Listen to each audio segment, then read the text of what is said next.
penultimate film, we're looking at the last of our Christmas films, and this one is the one where I used a rabbit ears. Christmas films is a film called There's Something in the Barn. And in There's Something in the Barn, after an uncle dies in mysterious circumstances, an all-American family take over a remote house in Norway, but the young son Lucas discovers that there is something in the barn. Here's a clip. That's a barn elf. Are they real? Yes. The barn elf hates changes to the barn. What do you think? No!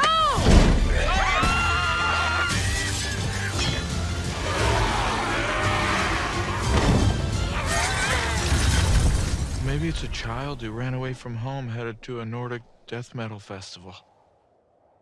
It has a beard.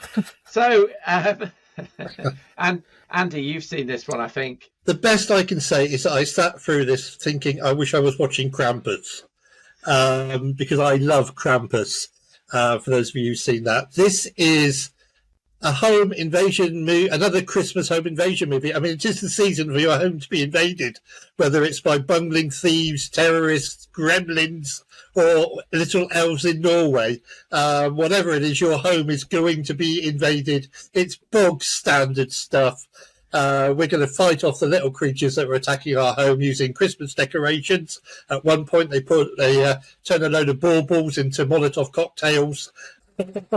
Absolutely, Emma. And the elves come out to play, and Krampus did it so much better, in my opinion. Krampus also had that amazing surreal ending, which if you know the film, I thought was.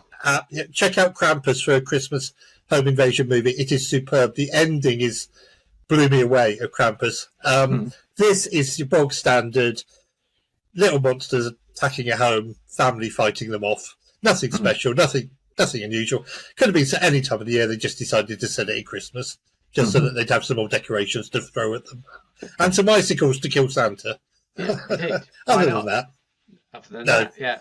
I thought it was fun and bloody in equal measure, to be honest. I thought it was bloody, but I didn't think it was that much fun. See, there was nothing new. I didn't think there was anything new to the party. No, I thought it was quite fun in terms of the way in which it did things. It very struck me comedy-wise, like the Griswolds go to Norway,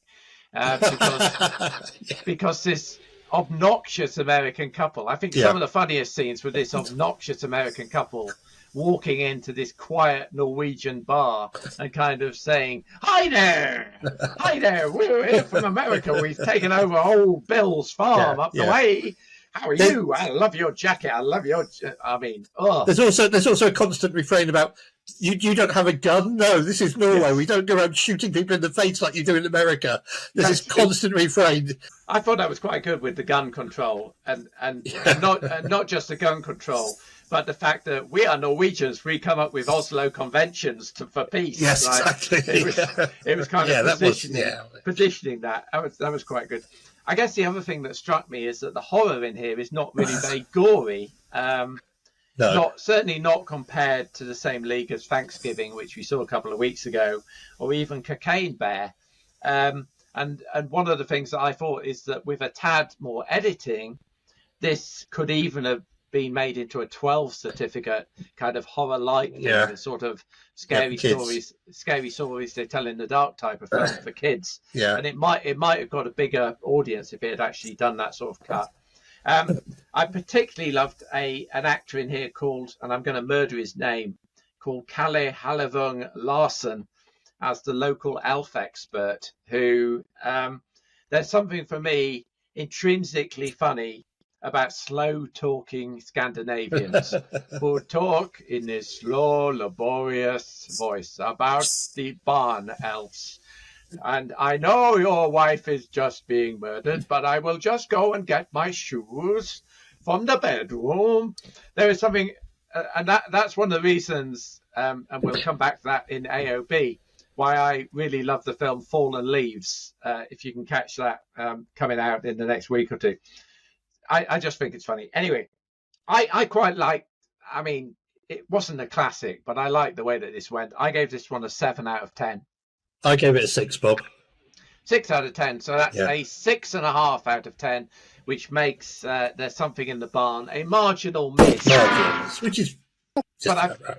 I've kind of got an inkling of a feeling here that after Emma sees this film, Oh, Emma will love this. Emma will be... I've just got an inkling that will push... For Emma, push the average over. this will be the Citizen Kane of Christmas horror movies. Well, Yeah. no, what I was going to say actually is if you enjoy watching Christmas films that turn Christmas decorations into violent weapons, you should watch Santa Jaws. Krampus. I'm surprised. Has anybody seen Krampus? Yeah, I have. I saw it actually for the first time Krampus is last year. great. It is, but it doesn't have sharks, Andy. And Well, Santa no. Jaws does. It does have man eating It does have man eating gingerbread men, which is a nice twist. I really think you're making these things up. No, you've got to see Krampus, Bob. Seriously. Okay, right.